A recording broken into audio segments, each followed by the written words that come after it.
Hi, my name is Fred Fisher, and I've been a specialist in the specialty lines insurance industry for over 42 years. For the first 20 years, I handled professional liability claims against a variety of professionals, including director and officer liability claims and employment practice claims. And for the last 20 years or so of my career, I was a wholesale insurance broker that specialized in providing coverage to those types of professionals.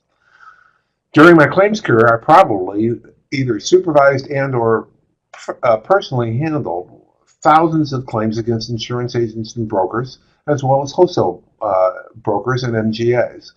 As a broker as well, my firm sold thousands of policies to those very same professionals.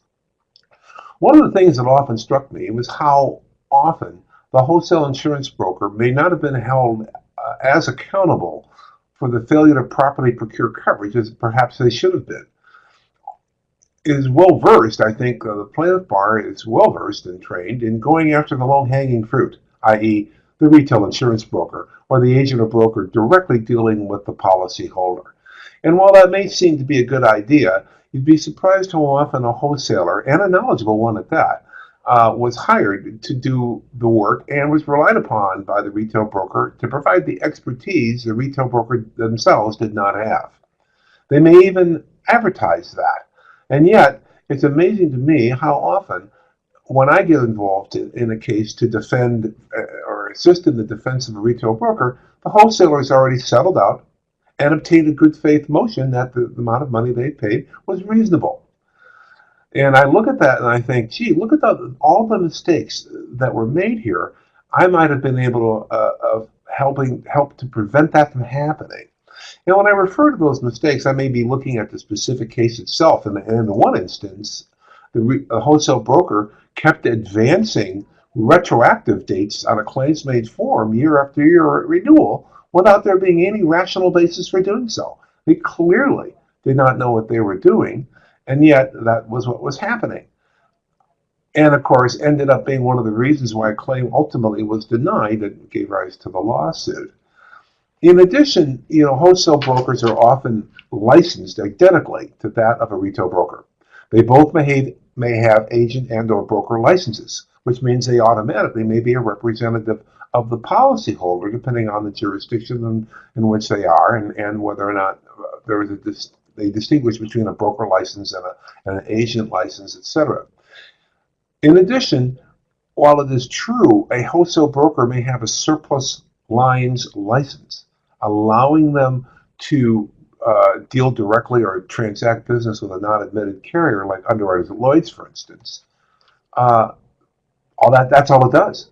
It doesn't mean they're a wholesale broker to have a surplus line license. It just allows them to transact business with a non-admitted carrier.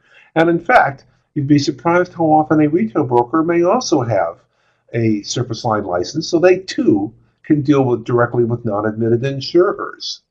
However, many non-admitted insurance companies will only do business with a wholesaler. So even though a retail broker may be properly licensed to do so, they may still have to access the service of a wholesaler in order to access the market.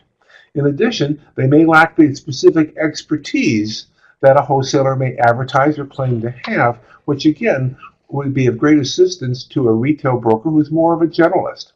Consider some of the advertising I've seen over the years and still being used by wholesale brokers today. Leave it up to, just for sake of discussion, I'm going to change names here, but leave it up to Alex, your wholesale broker. He sees the same classes of business day in and day out. Rely on his specialization so you can do more of where the money is really at, producing, end quote.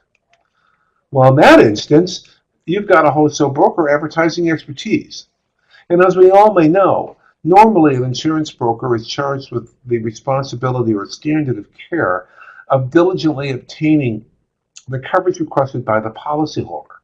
And absent a special relationship or an agreement to do a risk management review, or in the absence of a long-term relationship or even misrepresenting coverage, there's no duty to advise. That seems to be the general standard of care in most jurisdictions.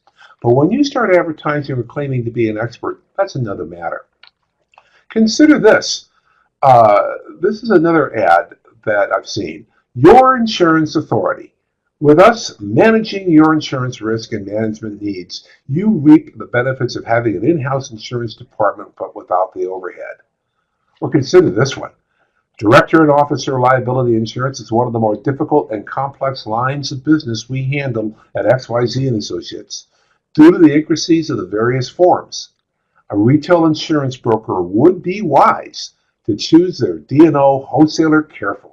A generalist will not be equipped to properly market an account or provide the coverage, form guidance, and expertise that only one of our D&O specialists can provide. End quote. Another one says, we guarantee effective and knowledgeable representation for you and your client. Another one says, we have the expertise in developing and underwriting programs with a variety of insurance carrier partners. And finally, we have XYZ Brokers specializes in healthcare liability. Wow. That should be easy for anyone to understand why a wholesale broker should be kept in the case, and especially when they're advertising that they have the expertise. But if that isn't enough, there is certainly other things to consider. Most wholesale brokers are members of the National Association of Professional Surplus Line Offices, and that is an organization that does an awful lot of good things. But nonetheless, in a recent article that was published in their newsletter, the executive in I think it was 2014, their executive director flat out said, "Working with one of our members is all the expertise you need to do." And that was put out on behalf of NAPSLO members. In any event, I'm available to be consulted with at any time. I'll be happy to speak to anyone for up to an hour to go over a case. And hopefully you will think about the importance of maintaining the wholesale broker in as a party when it comes to professional liability of insurance agents and brokers. Thank you for listening, and I look forward to hearing from you. Thank you.